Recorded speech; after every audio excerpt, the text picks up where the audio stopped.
بہت بڑی طاقت بنیں گے آپ اگر آپ کو سہنا آ گیا اور برداشت کرنا آ گیا. چونکہ جب آپ برداشت کرتے ہیں نا تو اندر میں ایک طاقت پیدا ہوتی ہے. وہ طاقت آپ کی روح کو پرواز دیتی ہے اور اگلوں کے لیے تسخیر کا کام دیتی ہے. اور اگر آپ پھٹ گئے تو بم کے پھٹنے سے کیا ہوتا ہے؟ تباہی آتی. جب آپ پھٹیں گے یا میں پھٹوں گا تو معاشرے میں تباہی آ جائے گی. تو اس کے لیے آپ دو چیزوں کا اہتمام فرمائیں. ایک اپنی زبان کی حفاظت فرمائیں. آپ اس 400 کے معاشرے میں کوئی غیبت کرنے والا نہ ہو، کوئی جھوٹ بولنے والا نہ ہو، کوئی کسی کو طنز کرنے والا نہ ہو، تانا دینے والا نہ ہو. ایسی بات جو کسی کے دل پہ جا کے چوٹ مارے اس سے آپ اپنی زبان کو صاف کر لیں. کبھی اس پہ قابو پا سکیں گے، کبھی نہیں، کبھی رہ جائے گا، کبھی ہو جائے گا. تو جب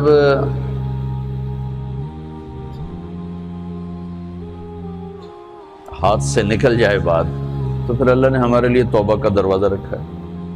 2 نفل پڑھو، اللہ سے معافی مانگو، جس پر زیادتی ہو اس سے جا کے معافی مانگو. اس سے آپ کی مزاج میں ٹھہراؤ آ جائے گا.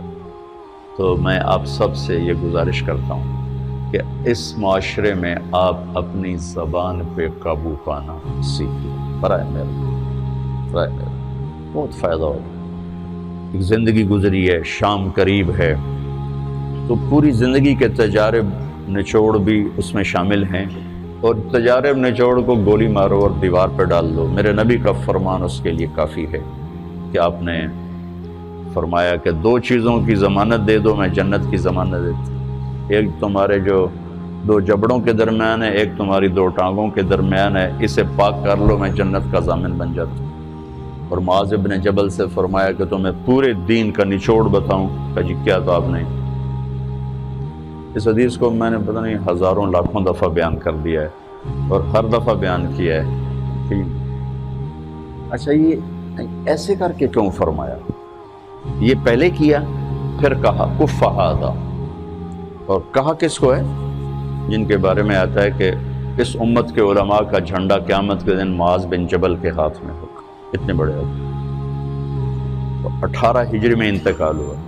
1434 ہجری میں اردن گیا تو ان کی قبر سے خوشبو آ رہی تھی.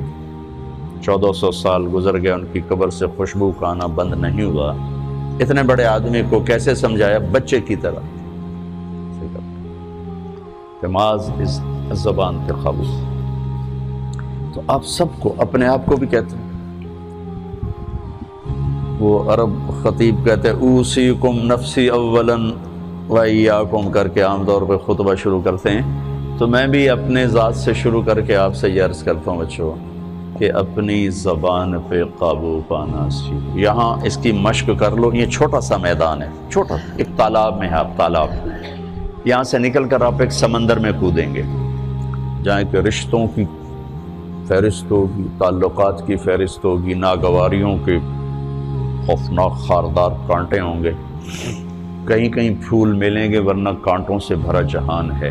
اگر آپ نے یہاں پریکٹس کر لی تو پھر آپ اس میدان میں جا کر انتہائی خوبصورت معاشرے کا فرد بن جائیں.